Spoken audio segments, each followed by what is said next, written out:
పెద్దయ్య, నేను రెడ్డి కొడుకునే. నా పేరు వైరం ధనుష్. ఆహా, ఇలా వచ్చారేంటి బాబు? ఈ పొలం కావాలని అడిగాను. మీ బిడ్డలు కూడా ఒప్పుకున్నారు. రిజిస్టర్ ఆఫీస్ దగ్గరే ఉన్నారు.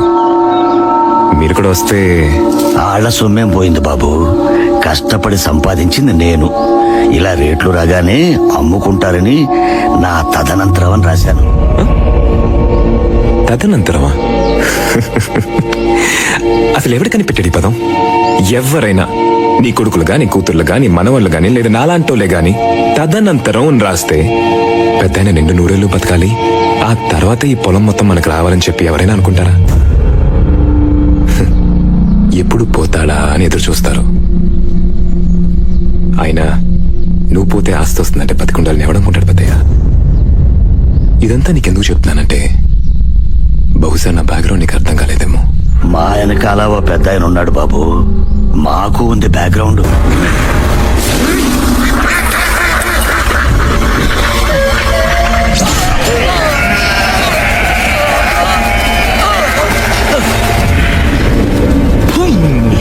బ్యాక్గ్రౌండ్ పేరు చెప్పినప్పుడు భయపడాలరా కొడక. తదనంతరం కింద రిజిస్ట్రేషన్ చేయించండి. చెప్పండమ్మా. భయ్యా, మాది మిలిటరీ కుటుంబం. 16 సంవత్సరాల క్రితం నా భర్త కార్గిల్ వార్లో చనిపోయారు. ఆయన ధైర్య సాహసాలకి మెచ్చి ఊరి చివరి గవర్నమెంట్ ఒక 12 ఎకరాల స్థలం కేటాయించింది. అది బాగా డెవలప్ అవడంతో కొందరు దాన్ని ఆక్రమించుకున్నారు. అడ్డెళ్లిన నా అల్లుణ్ణి కూడా లాక్కెళ్లిపోయారు.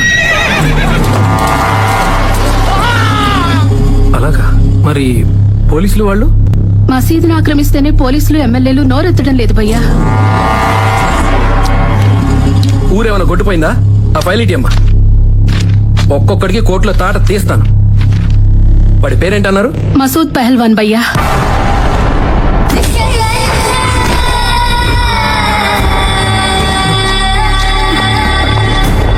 ఇది తీసుకోమ్మా. చూడమ్మా, నేను కాదు కదా, ఈ స్టేట్ లో ఇంకెవ్వరూ ఈ కేసు వాదించలేరు. దయచేసి వెళ్ళిపోండి. మీరే అలా అంటే ఎలా భయ్యా? అది కాదు. అరే